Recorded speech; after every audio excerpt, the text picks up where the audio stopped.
મસ્તી બાળકો, આજે આપણે કરીશું ધોરણ 3 પર્યાવરણ પાઠ 25 મારો તાલુકો સ્વાધ્યાય પોથી સોલ્યુશન. તેમાં સૌપ્રથમ વિકલ્પોનો પ્રશ્ન છે. એમાં સૌથી પહેલો વિકલ્પ છે ઘણા ઘર ભેગા મળીને શું બને છે? તો જવાબ આવશે ક ગામ. બીજું, ઘણા ગામ ભેગા મળીને શું બને છે? તો જવાબ આવશે ડ તાલુકો. ત્રીજું, ગુજરાતમાં કેટલા તાલુકા આવેલા છે? તો જવાબ છે અ 250. ચોથું, રતનના તાલુકાના જિલ્લાનું નામ શું છે? જવાબ છે બ વડોદરા. 5, કેટલાક તાલુકાઓના સમૂહથી શું બને છે? જવાબ ક જિલ્લા. હવે એના પછીનો પ્રશ્ન ખાલી જગ્યાનો છે. તેમાં સૌથી પહેલી ખાલી જગ્યા છે રૂચનના ગામનું નામ ખાલી જગ્યા છે. જવાબમાં આવશે જયપુર. બીજું, ઘણા ઘર મળીને ખાલી જગ્યા બને છે. જવાબમાં આવશે ગામ. ત્રીજું, ઘણા ખાલી જગ્યા મળીને તાલુકો બને છે. જવાબમાં આવશે ગામ. ચોથું, કેટલાક જિલ્લા મળીને ખાલી જગ્યા બને છે. જવાબમાં આવશે રાજ્ય. પાંચમું, તમારા તાલુકાનું નામ ખાલી જગ્યા છે. જવાબમાં આવશે આણંદ. પ્રશ્ન ત્રીજો તે ખરા ખોટાનો પ્રશ્ન છે. તેમાં સૌથી પહેલું છે ઘરના સભ્યો ભેગા મળીને કુટુંબ બને છે. સાચું. બીજું, તાલુકો ઘણા બધા ઘર ભેગા મળીને બને છે. ખોટું. ત્રીજું, તાલુકાનું મુખ્ય મથક જિલ્લાના મુખ્ય મથકે હોય છે. ખોટું. ચોથું, કેટલાક તાલુકા મળીને જિલ્લો બને છે. સાચું. પાંચમું, ગુજરાતમાં અત્યારે 250 તાલુકા છે. સાચું. એના પછીનો પ્રશ્ન જોડકા જોડોનો છે. પાના નંબર 99 ઉપર. તેમાં સૌથી પહેલું છે કુટુંબ. એમાં આવશે 4 નંબર. ઘરના સભ્યો ભેગા મળીને બને છે. બીજું, ગામ. તો એમાં આવશે 5 નંબર. ઘણા બધા ઘર ભેગા મળીને બને છે. ત્રીજું આવશે તાલુકો. તો એમાં 1 નંબર.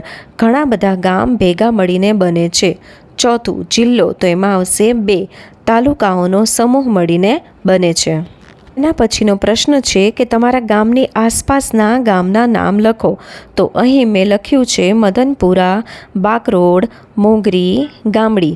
હવે મેં વચ્ચે ગોળાકારનું ચિત્ર દોર્યું છે જે તમારી ચોપડીમાં દોરેલું જ છે અને એની આજુબાજુમાં જે ગામો આવતા હોય તે લખવાના. તમે તમારા ગામની તપાસ કરીને પણ મોટાઓ દ્વારા લખી શકો છો અથવા તો મેં અહીં લખ્યા છે તેમાંથી પણ જોઈને તમે લખી શકો છો.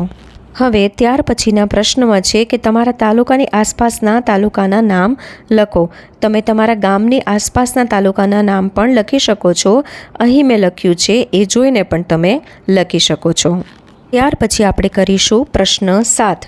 આપના તાલુકા અંગેની નીચેની વિગતો જાણો અને નામ લખો. પહેલું છે પશુ. તો ગાય, ભેંસ, બકરી. બીજું વાહન. તો સાયકલ, મોટરસાયકલ અને કાર.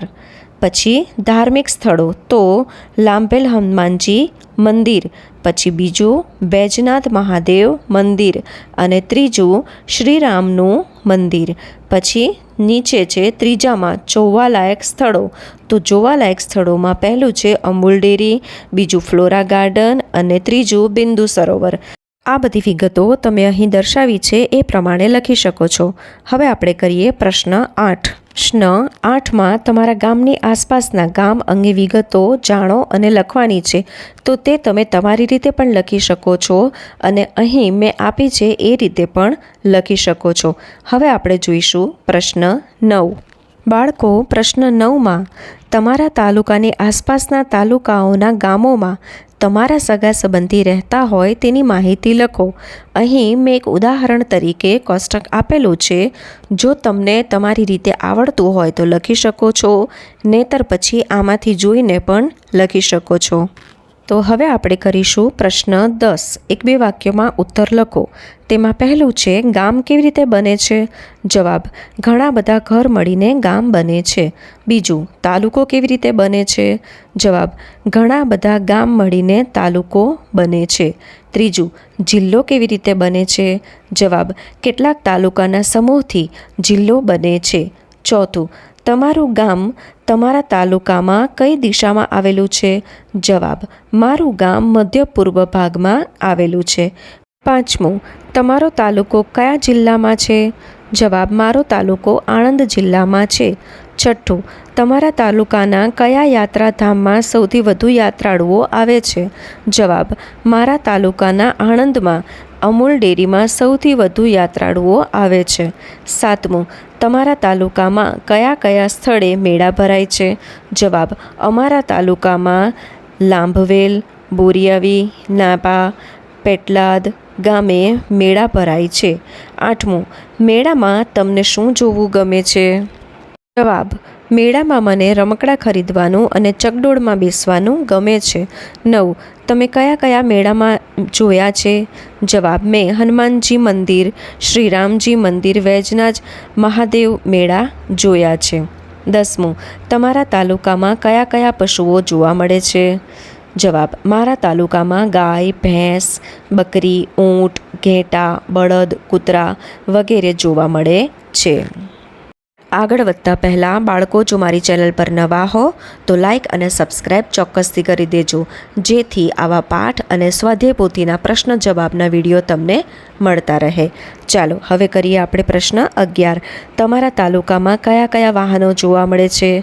જવાબ, મારા તાલુકામાં સાયકલ, સ્કૂટર, મોટરસાયકલ, કાર, બસ, બળદગાડું, ઊંટગાડું, ટ્રક, ટ્રેક્ટર વગેરે વાહનો જોવા મળે છે.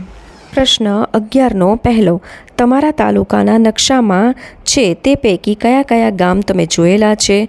જવાબ, મેં નાપા, ગામઠી, બાકરોડ, નાવલી, અસોડા, ભાદરણ, તારાપુર, પેટલાદ, સોજિત્રા વગેરે ગામો જોયા છે. બાળકો, આના સિવાયના ગામોના નામ પણ તમને આવડતા હોય તો તમે લખી શકો છો. બીજું, તમારા તાલુકામાં શું શું જોવાલાયક છે? જવાબ, મારા તાલુકામાં અમૂલ ડેરી, હનુમાનજી મંદિર, રણછોડજી મંદિર, રામનાથ મહાદેવ મંદિર, વલ્લભ વિદ્યાનગર વગેરે જોવાલાયક છે. ત્રીજું, તમારા તાલુકામાં કયા કયા યાત્રાધામો આવેલા છે? જવાબ, હનુમાનજી મંદિર, ભદ્રકાળી માતાનું મંદિર, આશાપુરા માતાનું મંદિર, વિઠ્ઠલરાય મંદિર, ગાયત્રી મંદિર વગેરે. ચોથું, તમારા તાલુકામાં કઈ કઈ જાતિના સમુદાય રહે છે? જવાબ, હનુમાનજી મંદિર, રણછોડરાયજી મંદિર, ભદ્રાજ મંદિરો, ખોડિયાર માતાનું મંદિર વગેરે. પાંચમું, તાલુકામાં ઉજવાતા મુખ્ય તહેવારો અને ઉત્સવો જણાવો. જવાબ, મારા તાલુકામાં ઉજવાતા મુખ્ય ઉત્સવો અને તહેવારો નવરાત્રિ, ઉત્તરાયણ, ડાકોર પૂનમ મેળો, દિવાળી, દશેરા, રથયાત્રા વગેરે છે. ત્યારબાદ પ્રશ્ન 6, તમારા તાલુકામાં આવેલા ઐતિહાસિક સ્થળો વિશે જણાવો. બાળકો, અહીં એક નાનકડું કોષ્ટક આપેલું છે જેમાં ક્રમમાં 1, 2 છે અને એમાં સ્થળનું નામ, ક્યાં આવેલું છે તે અને સ્થળની વિશેષતા એ લખવાનું છે. તો સૌ પ્રથમ આપણે કરીશું 1, સ્થળનું નામ તો સરદાર વલ્લભભાઈ પટેલ યુનિવર્સિટી. બીજું, ક્યાં આવેલું છે તો વિદ્યાનગર. ત્રીજું, સ્થળની વિશેષતા તો એ વિદ્યાર્થીઓ ભણવા માટે આવે છે. બીજું, અમૂલ ડેરી તો ક્યાં આવેલું છે તો આણંદ અને એની વિશેષતા શું છે તો દૂધનું ઉદ્યોગ કેન્દ્ર છે. બાળકો, એ પછીના પ્રશ્નમાં તમારા તાલુકાનો નકશો દોરો અથવા રેખાંકિત નકશો ચોંટાડો અને તેમાં નીચે મુજબની વિગતો ભરો. 1, તાલુકામાં આવેલા મોટા ગામ. બીજું, તાલુકાની આસપાસ આવેલા તાલુકા. ત્રીજું, તાલુકાના સ્થાનિક યાત્રાધામ એટલે કે ધાર્મિક સ્થળો. અને ચોથું, તાલુકાના ઐતિહાસિક સ્થળો. સૌથી પહેલાં લખવાનું છે મારા તાલુકાનું નામ. તો અહીં મેં નાનકડો નકશો દોર્યો છે અને બધી વિગતો ભરી છે, જેમાંથી જોઈને તમે કરી શકો છો. એના પછીનો પ્રશ્ન છે બીજો કે તમારા તાલુકાના નકશાનું અવલોકન કરો અને તેના આધારે વિવિધ પ્રકારના ગામોના નામ લખો. જેમાં 1, 2 અક્ષરના ગામના નામ. બીજું, 3 અક્ષરના ગામના નામ. ત્રીજું, 4 અક્ષરના ગામના નામ અને ચોથું 5 અક્ષરના ગામના નામ આવવા જોઈએ. તો એ બધા અલગ અલગ અક્ષરોના નામના અલગ અલગ ખાના આપેલા છે જે મેં ભરેલા છે. તમે આમાંથી જોઈને ભરી શકો છો. હવે આપણે કરીશું છેલ્લો પ્રશ્ન વિકલ્પોનો. પહેલું, તાલુકાનું મુખ્ય મથક ક્યાં આવેલું છે? જવાબ, અ, તાલુકાના મથકે. બીજું, તાલુકામાં નીચેનામાંથી કઈ કચેરી આવેલી હોય છે? જવાબ ડ આપેલી બધી જ કચેરી, કેમ કે તાલુકા મામલતદારની કચેરી, તાલુકા પોલીસ સ્ટેશન, તાલુકા વિકાસ અધિકારીની કચેરી, આ દરેક કચેરીઓ તાલુકામાં આવેલી જ હોય છે. ત્રીજું, ગામડાઓને પાકા રસ્તાથી જોડવાનું કાર્ય કોણ કરે છે? જવાબ બ તાલુકા પંચાયત. ચોથું, ગામના તલાટી સરપંચ તાલુકામાં ગામના પ્રશ્નોની રજૂઆત કોને કરે છે? જવાબ ક તાલુકા વિકાસ અધિકારીને. પાંચમું, ગામના શિક્ષણની જવાબદારી કોની છે?